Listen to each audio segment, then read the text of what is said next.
I don't want to brag, but losing weight changes your life. And I don't know why I waited so long to truly commit and make the mindset change. Well, it's just one of those things in life, I feel, when it comes to losing weight, you have to make that decision yourself. It can't be other people. You really, truly have to know in your heart, like, hey, I've hit we always call it the day of disgust. Yes. Where you're like, I can't do this anymore. And you've 100% made it up in your mind because watching you the past 90 days, this is your lifestyle now. Yes. You don't care. I feel like the first 30 days, if I ever brought anything into the house that was a little naughty to eat or drink, we jokingly would have you, like, what was it? You jokingly would look at me, and I forget what you'd say, but you're like, I'm not judgmental. I'm not judging. But I would judge. He was. I would judge. But cut to today, 90 days later, you're just so in your lane and so doing your thing that you're not bothered at all. I think for me, because if you've been a viewer, an audience member, a fan of the show, of Days, you've probably have seen me over the years kind of fluctuate. But it really wasn't that big of a deal until the past 3 years is where I really started. I had the wrong mindset about dieting, and I think that was the biggest change that I had. Is we all know that eating broccoli and grilled chicken is healthy. We know that going for a walk is exercise or getting your heart rate up. We kind of know.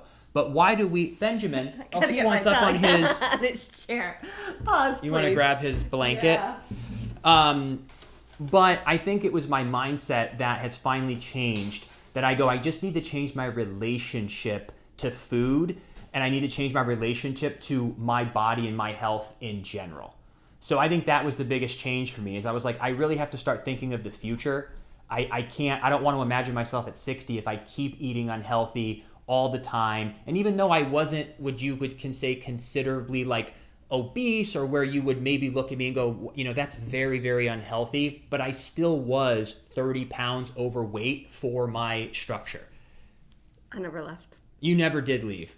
So that's what my mindset shift was. For me, it was thinking about my future, and it was allowing me to just feel better about myself. And then the last thing, aside from clothes fitting better, me having more confidence, there's the bigger things for me is sleeping better. I made so many jokes when we lived in Twin Eagles about having Tums next to my bed because I genuinely needed it. And I go, is this because I'm in my 30s now? When did this happen? Because I would drink beers and I would have Carl's Jr., all growing up in my 20s, but it never really messed with my weight. It didn't mess with my acid reflux. So I thought, it's my age, which it was when you're eating and drinking like that. Right. But if you are eating healthy and you're drinking water and you're getting your sleep, I have not needed any Tums. All of that went away. You used to have Tums by your bed every single night. Well, because we would have Domino's pizza 3 nights a week. The cheeseburger pizza is amazing, and the Philly cheesesteak pizza is amazing, and the Miller's boneless wings, and the potato skins, and all these different things. And so in that moment, it's fun.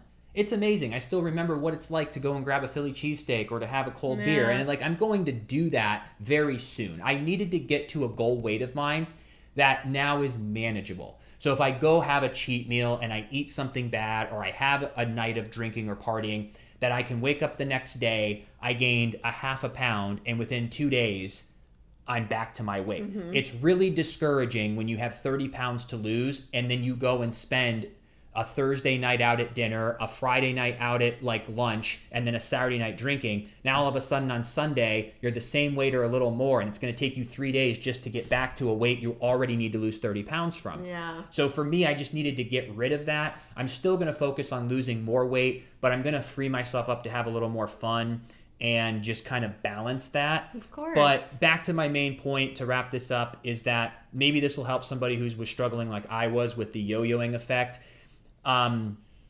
Having a discipline in your life, like working out every day and eating the right foods, will carry over to other aspects of your life, because it's just that fight with the voice in your head. Yeah. And it really started to make me recognize that there are two voices, and that I need to shut out the voice that's bad for me and focus on the voice that knows what's good for me. So when I went in the morning and I'm like, I want bacon, eggs, toast, I want like orange. And I know this doesn't even sound like an unhealthy breakfast, but once you actually realize the calories and how sluggish it'll make you, but as soon as I tell my brain, no, we're having 2 pieces of Ezekiel toast or we're having some blueberries, I've beaten that voice once. Now at lunch, I've beaten that voice again. Now I even went for a 45-minute walk. I've beaten that voice again that says, just stay home, you're doing fine. But now that I've beaten that voice 3 times, at 4 o'clock, when I have a decision to make of getting a task done or doing something productive, I'm used to beating that voice. This isn't my first run-in with the voice at 5 o'clock going, come on, are you really going to do this right now? It's 5 o'clock.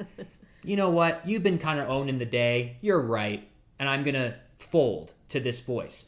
Starting in the morning with habit stacking, with Alyssa, you can get into habit stacking because that's really important. But making the bed in the morning, you beat the voice. Doing the things that you promised yourself is beating the voice. And it carried over into every other aspect of my life. I've been extremely productive, which also probably helps because I'm sleeping like a baby because I'm not having indigestion or I'm not waking up just feeling like crap about myself. Like I'm waking up and like not even hungry for the first 4 hours. It's incredible. So I just think that maybe that whole portion of it isn't explained a lot when it comes to the health and fitness world out there. It's a lot of like intermittent fast or cut carbs or no, you can have carbs or on this diet you can have pizza. On this diet you can't. On this you can build. It's like all that's all true, but change the mindset to doing it for the discipline in your life and for your future health is a way bigger why, if you will, than just because you just want to like lose some weight. Right. But I just love my aches and pains have gone away.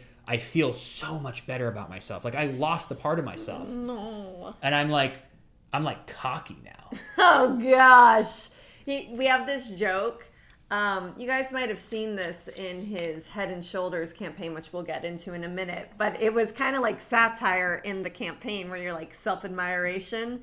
We have this long time running joke where he actually really does do self-admiration. For a couple years, it kind of went away, but now I see him in the mirror. I'm like, what are you doing in my full-length mirror over there, babe? I'm looking at the work of art that I've been sculpting for the past 91 days. Sculpting for the last 91 days. But I got to say, too, though, I really am so deeply proud of you because losing weight in general and sticking to it is really, really, really hard. But you've been doing it with such a positive attitude. I just see every avenue of your life is just doing better, you know, like growing for the better. And that's, you know, momentum in any direction that you go, you're going to continue to build everything else in your life and it's going to go into all the other areas. So I love you so much. I'm so proud of you. Thank you, babe. Yeah, I think the momentum portion of it is also a huge component, and that's why I get a little obsessed. But that's my personality with anything, and it serves me well when it's put into something positive, and it serves me negatively when it's something negative. But I become extremely laser focused to the point that, like, I won't even like. There's a time if she's like drinking wine, I won't kiss her because I don't even want like to have like a drop of it touch my mouth. Like I become that obsessed with what I'm doing. He's like, did you just take a sip? Yeah. So it's all that laser focus, but the momentum is a really big deal to me. And this is another thing too. It's like if you're trying to build momentum in your life to do something, whether it's in work or your family life or with your diet.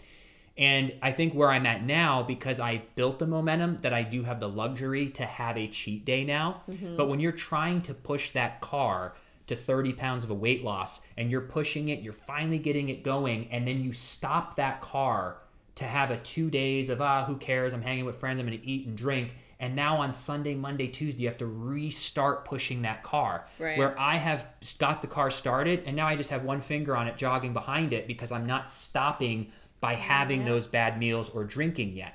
So I just wanted to build that momentum so I don't even look at it as weeks anymore. Like I look at this as a chunk of time, as a 90-day chunk of time that has been one big 90-day ball of momentum.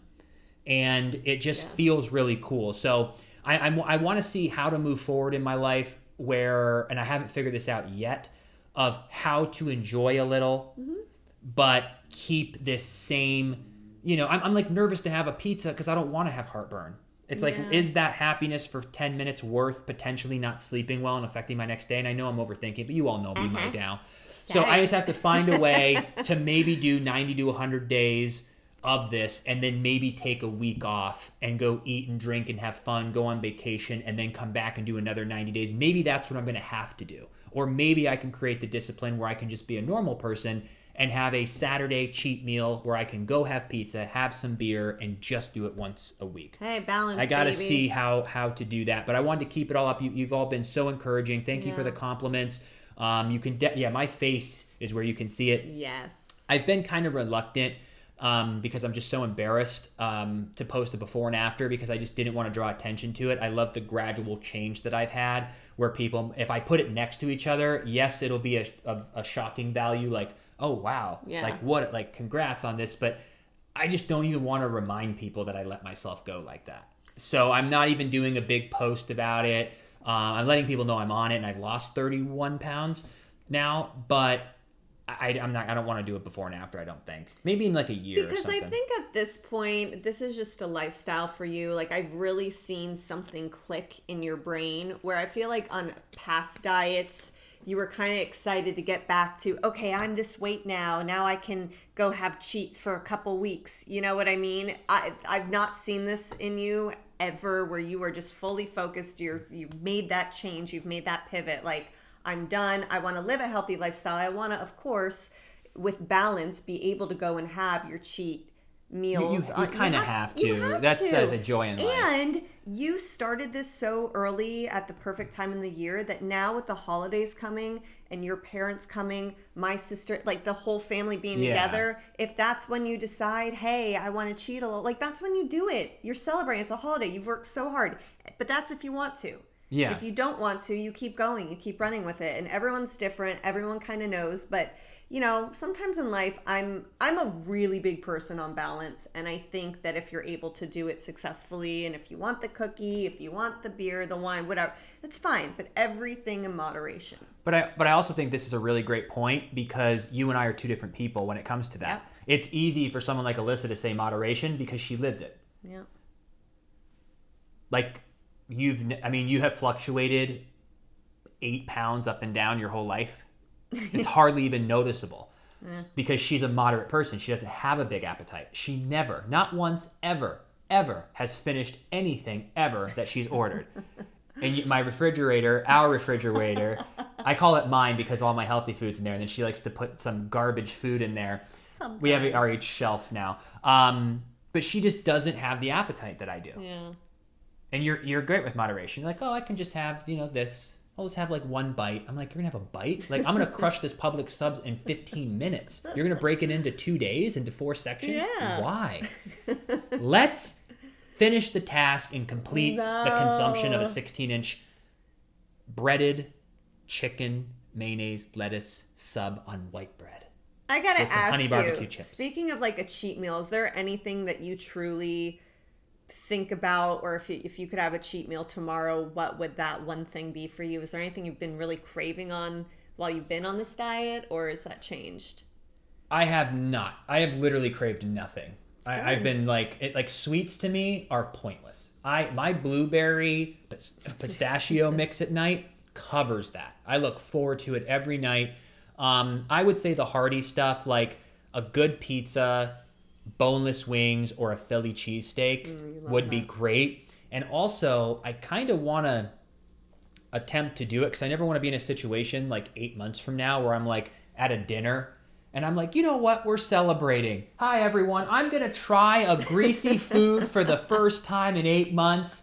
And your like stomach doesn't react well. So I kind of don't want to get so clean for so long that, because I've heard people, there was a friend of ours that we were at dinner with and he was vegan for 2 years. Yeah. And they accidentally gave him real meat instead of an Impossible meat at a drive-thru, and he ate it and he was sick for 4 days because his body wasn't used to it.